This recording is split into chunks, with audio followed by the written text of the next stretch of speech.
Hi folks, welcome back to the Horde. So let's see, it's about 20 to 5, 23.4 degrees, 60% humidity.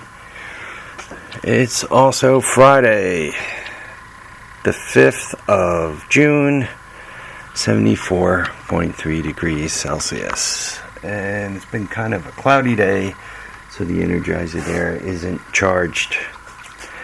Let's see, what am I up to? Last night was, this was a short week, 2/11s. So that's done. Obviously, it's Friday. Busy week.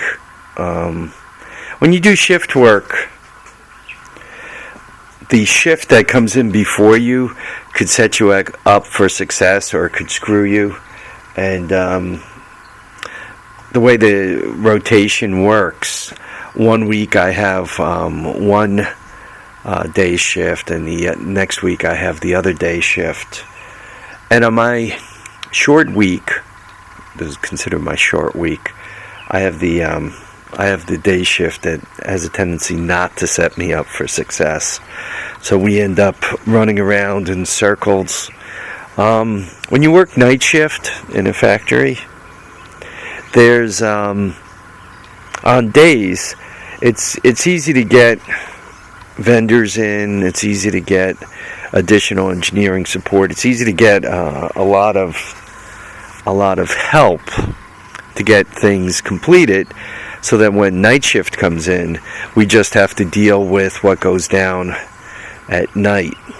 This day shift that I worked with has a tendency not to use those additional resources that are available, which means when we come in, we find ourselves like with making phone calls to people who say stuff like, why didn't you call me during the day? Well, I wasn't here during the day, or I might have called you. So anyway, it's that kind of trivia. You get paid to work and you fix what you can fix. I try to do a little more than that, but it's a pest when things could be done, things could be further along, things could be handled easier. But no, it has a tendency to linger until I get there. But I guess maybe that's my big value add, is that I could get stuff done that other people don't seem to be in a hurry to do. This is a by request video. This is a Mule. I don't know, could you guys see that? It's got over 10,000 miles on it. I think I looked it up, and for some reason I'm thinking it's an 88 or 89. This vintage Mule, it's a two-wheel drive, two-cylinder. I think it's known as a KAF450. Kawasaki, right? Two-cylinder, separate carbs. Anybody out there who's really familiar with these things could let me know. The engine and tranny are all in one. Like the rear end oil is part of the transmission. So it's weird. You kind of have a motor and the tranny share a crankcase, share an oil reservoir, but then a shaft comes out of the motor that runs a torque converter. There's basically in that black casing, you kind of see the way it sticks up and the way it's shaped. There's a belt-driven torque converter in there. This is a by request video because somebody asked me if I wanted to sell, and I'm like, yeah, let me shoot a video of this thing, and we'll talk about it before you make me an offer. What kind of shape is it in? I mean, it's solid, but it does have rust. I've started the engine. I've used starting fluid. I've started the engine. The ignition is kind of, you can see the key switch there. The key switch is kind of hollowed out, but in its current position, that's the on position. So if you put a battery to it, and actually turn that key switch. It cranks and starts with starting fluid. Wouldn't take much to rebuild the carburetors, I'm sure. Maybe hang, yeah, you can hang, you know, those little loosey air filters on there, and that would give you air filter. Once again, it did start on starting fluid. The exhaust appears to be there and intact. Tires are bald. I mean, it's pretty solid. Dented up to hell, but solid.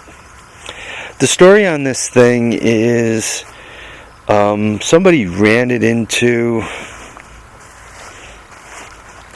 I'm thinking a fire hydrant or something, right? It came in. You could see how it kind of cracked that up, and it bent this strut. And if you carefully look at it, the wheels are a little cockeyed. The front wheels aren't the right ones for it. I just wanted to put something on it so I can move it around. You can see this is snapped off. Currently there's not a radiator in it. I did get the radiator. I did replace the strut. There is a what do you call it, is the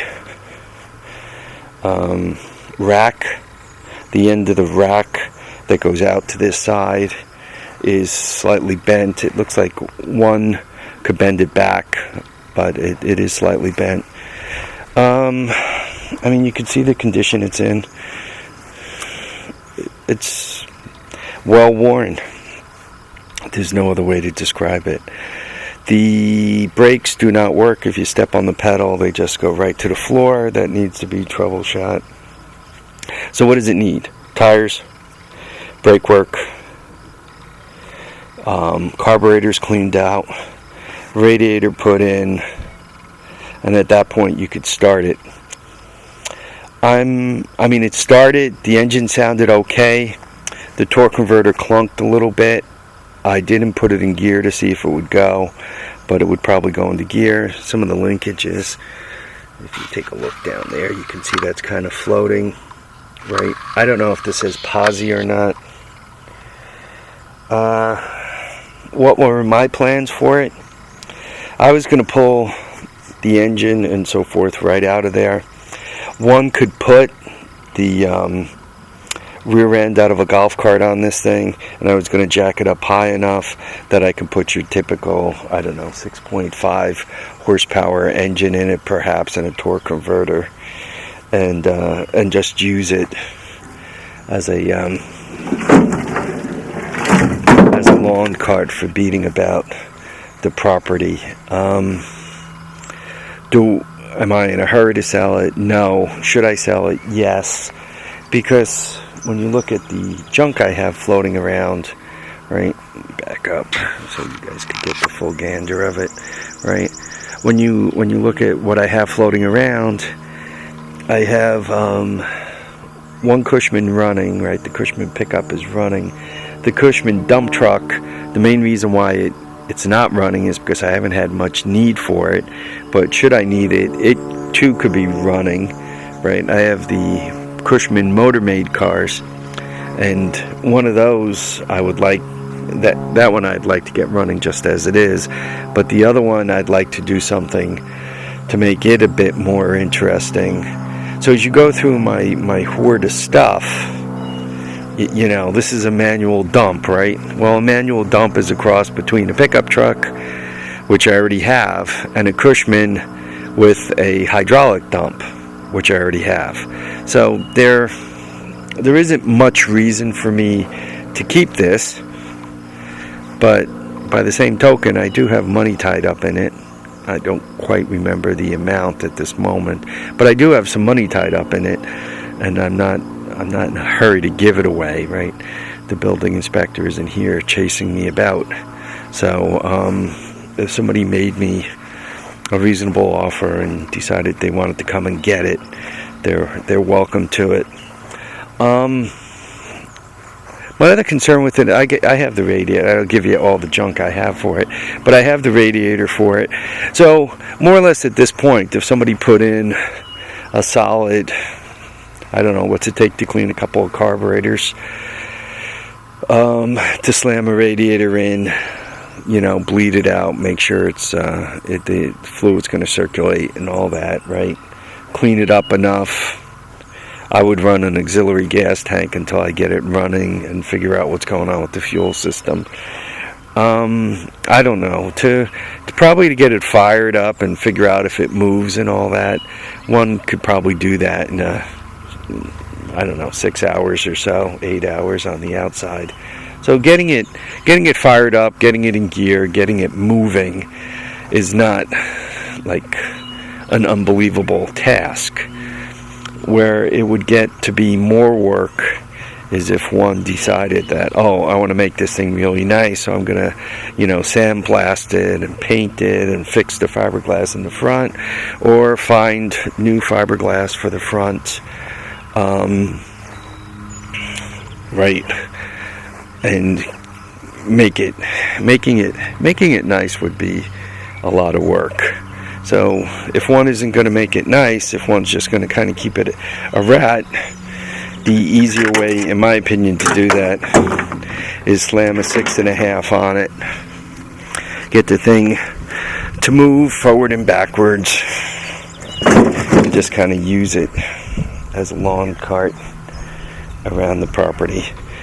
It's a shame. There was one of those that somebody dropped off at the scrapyard, and it looked like it was intact, but the equipment got to it and rolled it over and beat the hell out of it. I mean, it was just, by the time it got picked up and dropped and rolled around a couple of times, it was really in pretty trashed shape. So much for that. Anyway, so the Mule, and once again, I think it's an 89. I don't know that. I think. And I think it's known as a KF. There might be another letter in there. KF450. It's showing 10,000 miles, 10,500 miles on the clock. I did start it on starting fluid. I ran it, you know, for a couple of seconds on starting fluid. So it does start. The torque converter, I didn't put it in gear and attempt to move it, but it did. Torque converter did click for some reason. I don't know if the belt's loose or whatever. I mean, it does have a solid roll cage. I mean, the front suspension, steering, and all that looks like it can be in pretty good shape. So if one puts the motor on the back half of it, you kind of have something cool to play with. That's that. If you know, am I dying to get rid of it? No, but if somebody made me a reasonable offer and it was going to go to a good home, and somebody was actually going to start it and run it and do something with it, I'd really like to see that too, because I'm not doing that quick enough. Anyway, folks, I want to thank you all for watching and commenting and subscribing. I really appreciate the input when it comes to some of the fab work I'm doing on the golf cart. That makes my life easier, and a lot of times I'm thinking, is this going to work, or is it too thin? I'm using bed frame. Is that a good idea? Is that not a good idea? And then when somebody says, hey, you know, I'm not thinking that bed frame is strong enough for what you're trying to do, that's helpful, right? Now I can say, you know, I didn't think so either, so I should take his advice and go forward. So anyway, I do enjoy all the input. Folks, remember to keep your head up and keep your feet down. And guys, most of all, remember to get out there and enjoy all your days. Even if you wake up cranky and stiff and sore and, you know, mean, get out there and enjoy your days. Thanks, folks. Bye now.